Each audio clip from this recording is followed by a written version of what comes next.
Le président ivoirien a reçu le putschiste guinéen Mamadou Doumbia. Mais dès que cette rencontre est terminée, faut pas voir les gens dotés de mauvaise foi légendaires sortis. Et ça raconte n'importe quoi dans tous les sens. Et il y a notre frère Doumbia Yacouba qui a fait cette analyse que je vous lis et que je réinterprète. Mauvaise foi quand tu nous tiens. La récente visite du chef de la transition guinéenne en Côte d'Ivoire semble avoir troublé le sommeil de certains gardiens autoproclamés de la démocratie. À coup d'arguments, l'un d'eux s'est cru inspiré de comparer cette visite officielle à l'inauguration du mausolée de Mamadou Coulibaly au Burkina Faso. Oui, vous l'avez bien entendu, un mausolée contre une mission diplomatique. La comparaison est déjà boiteuse, mais elle devient carrément absurde quand on connaît les protagonistes. Donc comme ça, il y a certains qui se sont levés. Et non, pourquoi le président Ouattara reçoit le président actuel de la Guinée, alors que c'est un coup d'État qu'il a fait? Et n'ayant plus d'arguments, ils disent même là que Mamadou Coulibaly même là, lui-même était obligé d'aller faire l'inauguration d'un mausolée au Burkina Faso. Ok. Ce que vous dites là, pour ceux qui ne savent pas où vont, on va dire ce que vous dites là c'est vrai. Parce que un putschiste burkinabé n'est pas différent d'un putschiste malien, encore moins d'un putschiste guinéen.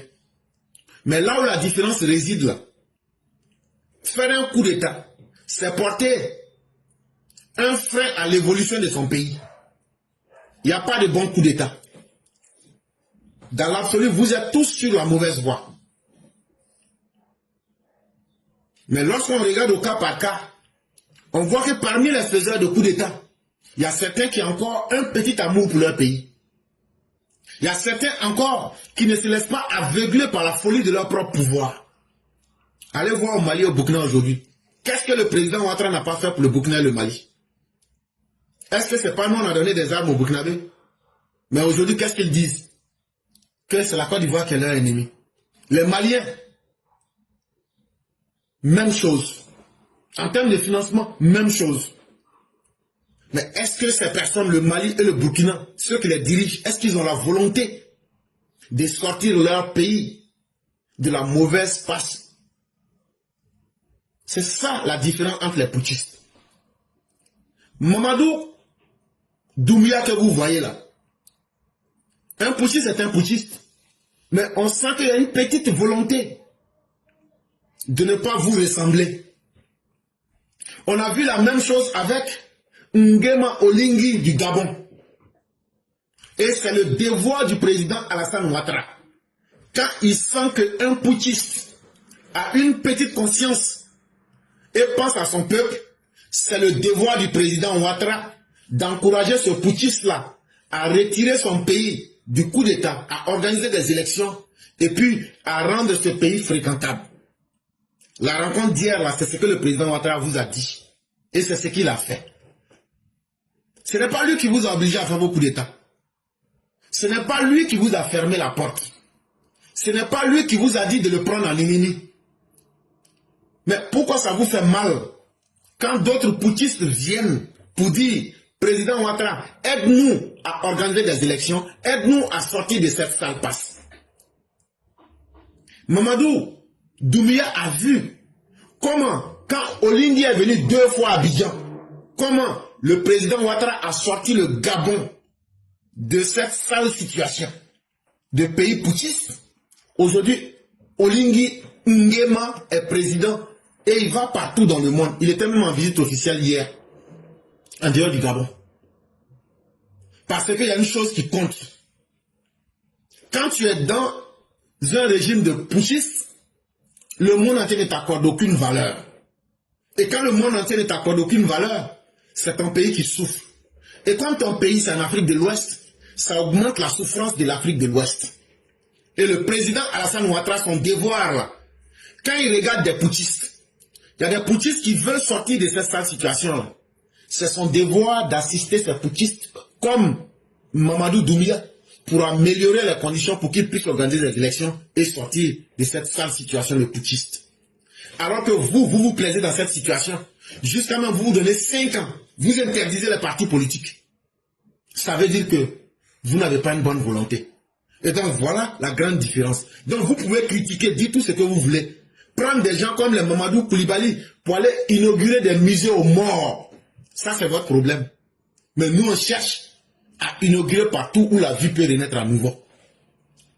Continuez à faire la promotion de la mort. Continuez à faire la promotion de la misère et surtout de l'analphabétisme.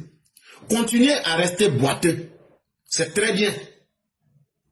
Mais quand l'heure du bilan sera en face de vous, c'est là que vous allez comprendre que vous vous êtes mis dans quelque chose que vous ne maîtrisez pas. Un coup d'État demeure un coup d'État. Cela ne fait aucun doute. Mais faut-il vraiment confondre une démarche d'État responsable visant à maintenir le dialogue entre nations et une virée folklorique d'un politicien retraité en quête d'attention qui s'illustre davantage à l'étranger avec des cyberactivistes transnationaux que dans les urnes de son pays? Mamadou Koulibaly dont vous parlez là, lui-même dit qu'il a pris sa retraite politique. Mais quand on lui demande de toute ta vie politique, qu'est-ce que tu as été? Rien. Même simple président de l'Assemblée nationale, il n'a pas pu supporter le roi, il a fui pour aller se coucher au Ghana. Lui, il sait parler. Mais quand on l'a mis en face des réalités, pour être ministre de l'économie, lui-même il le dit, eux ils ont sacrifié la Côte d'Ivoire à la France. Mais la France, malgré tout ça, ne les a pas laissés. Quand vous prenez des gens qui ne sont que des individus, des politiciens folkloriques, pour aller faire quoi? Pour aller inaugurer des musées, pour faire la promotion de la mort. On comprend donc que qui s'assemble se ressemble.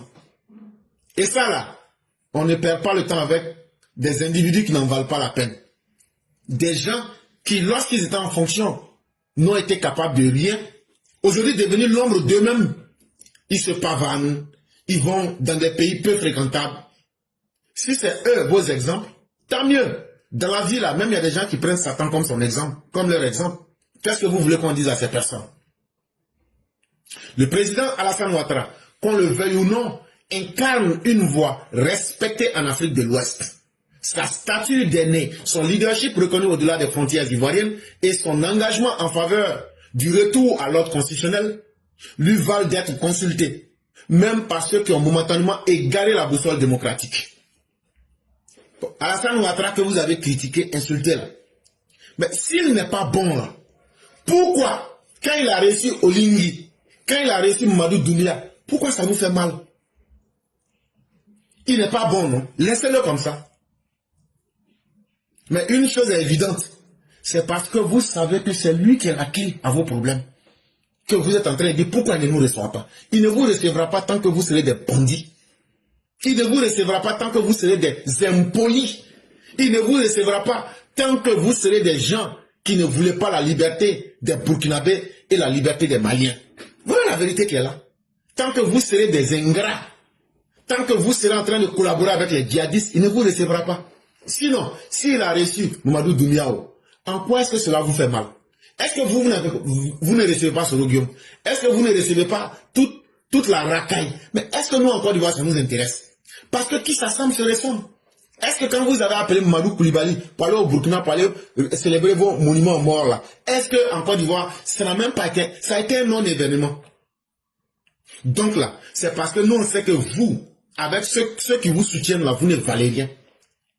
Mais c'est parce que vous savez que Alassane Ouattara là, non seulement il est votre clé, non seulement c'est lui qui peut régler votre problème, mais ça vous fait mal. Pourquoi aujourd'hui la Guinée n'est pas en mauvaise situation comme vous? Pourquoi la Guinée veut se sortir de cette sale situation? C'est parce que la Guinée a vu comment le président Ouattara a transformé Olingi le putschiste en un homme respectable aujourd'hui. C'est ce que la Guinée est en train de faire. Et vous êtes dans vos micmacs, des scènes déjà jouées 1000 fois. Une scène qui a été jouée 1000 fois là, tout le monde connaît déjà la conclusion. Ce que vous faites là, c'est ce que Moussa Traoré a fait. Vous là, vous êtes les enfants des collaborateurs de Moussa Traoré. Donc là, vous n'allez recopier que le modèle de Moussa Traoré et le modèle de vos pères. Et donc là, vous allez vous retrouver au point de départ. Ce que vous faites là, Modibo Keïta a fait ça. En 62, franc malien, tout. Mais après là, ça s'est terminé comment? Donc on vous regarde dedans. Aujourd'hui, Alassane Ouattara préfère une Afrique de l'Ouest avec des dirigeants sérieux, avec des dirigeants qui sont reconnus par élection dans leur pays, des dirigeants dont la signature va compter pour aider l'Afrique de l'Ouest. Et quelle que soit la personne qui va être dans ce sens-là, on va aider la personne. Parce que non seulement ça aide notre sous-région, mais ça aide même le peuple guinéen. On dit quand ta maison brûle là, l'eau qui est là, si c'est pipio, si c'est sang, ou bien si c'est l'eau awa là, il faut éteindre seulement le feu.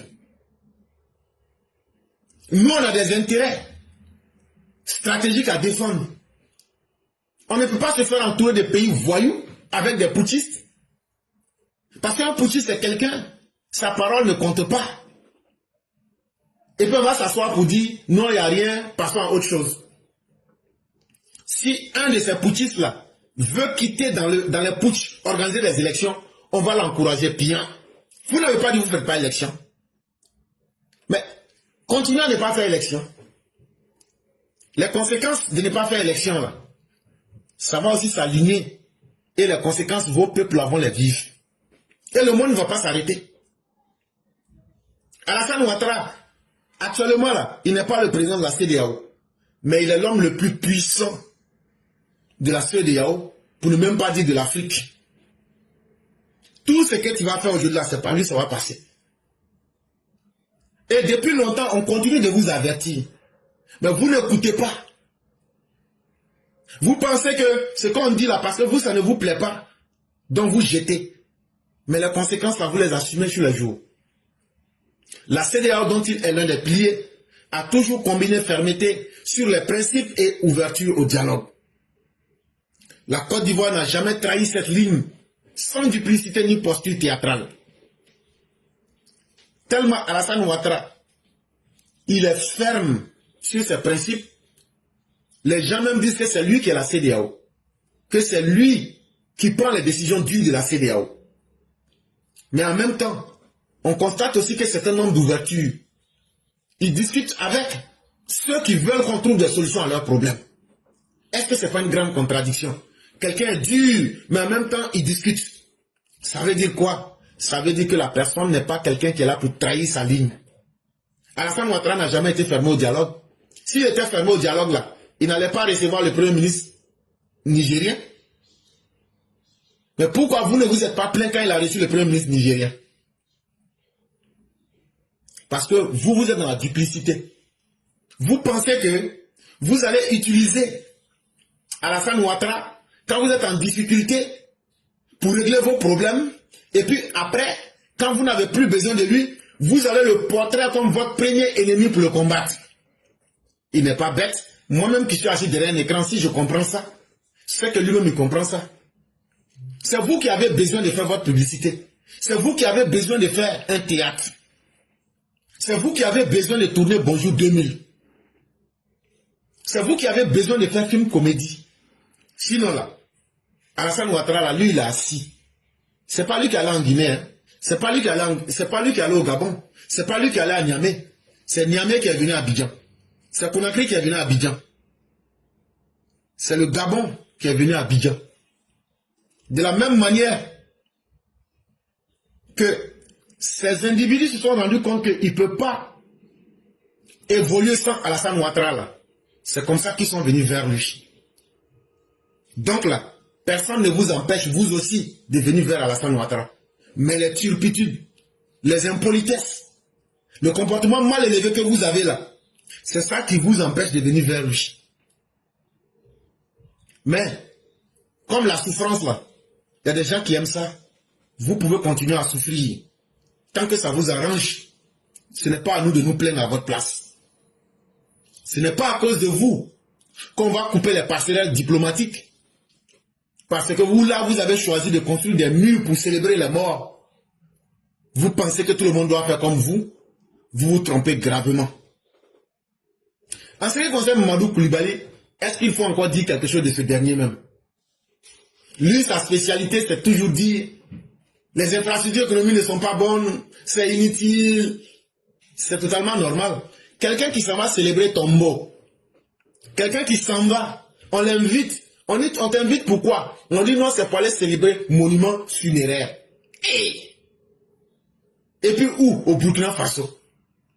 Est-ce que cette personne-là, c'est une personne normale? Ça veut dire, on construit le pont, tu dis pont n'est pas bon. On construit une 9 universités, tu dis c'est pas bon. On fait château d'eau, tu dis c'est pas bon. Et toi, tu t'en vas dire ce qui est bon là. C'est quand on fait des tombeaux, et puis toi on t'appelle pour venir parrainer des monuments aux morts, des monuments funéraires. Ça veut dire, tu t'en vas célébrer la mort. Bon, un tel individu, est-ce que je dois encore vous décrire ce qu'il est? Simplement un ennemi de la vie. Heureusement que Mamadou Koulibaly a pris sa retraite. Du moins, il y était déjà, sans s'en rendre compte. Mais en réalité, Mamadou Koulibaly n'a pas pris sa retraite. Lui-même là, il était déjà dans les WC, dans l'oubli. Mais lui-même ne savait pas que les gens l'avaient oublié. Parce que aller à la retraite, c'est quand tu as valablement servi à quelque chose. Lui-même, depuis le moment où il pensait qu'il était politicien, il était déjà à la retraite parce que tout le monde savait qu'il ne valait rien. Et donc, il était le seul à ne pas le savoir, au point de venir nous dire qu'il a pris sa retraite politique. Nous autres, on s'assoit, ça nous fait rire. On dit, voilà quelqu'un qui a perdu son horloge. Voilà quelqu'un qui ne sait pas que depuis trop longtemps, lui-même il était déjà hors sujet. Il était déjà dans une retraite politique.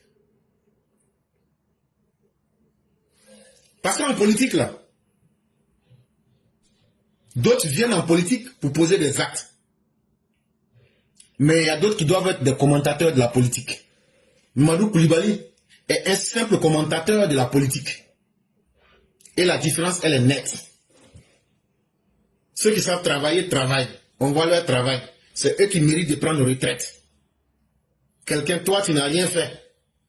Et puis, que tu as pris retraite. Même simple Azadier, tu n'as pas pu construire même un petit marché là-bas. C'est simplement honteux.